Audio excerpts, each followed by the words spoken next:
All right, we are ready to put a backing on our coaster and finish it off, and then it will be ready to use.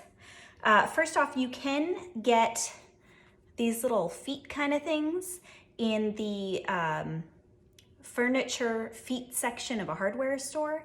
They're just the pieces that go on to make it so that you can slide the chairs around without scratching up your floors.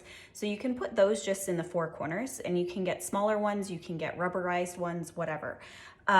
However, they don't really make this look quite as finished.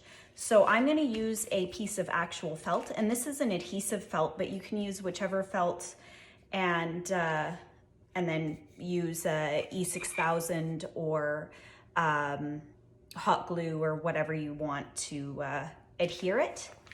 So we're gonna put this right here. Now we do wanna make it slightly smaller.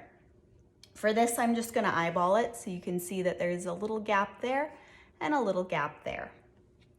If you decide that you wanna sell these, you may wanna actually use a vinyl cutter or make a template and do a whole bunch of them just so that they are more professional looking.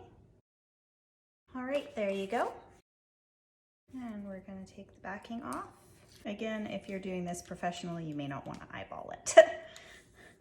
Got a little bit more of a gap here, but that's fine. There you are. You have your coaster all done, nice and smooth, and you can put a cup on it.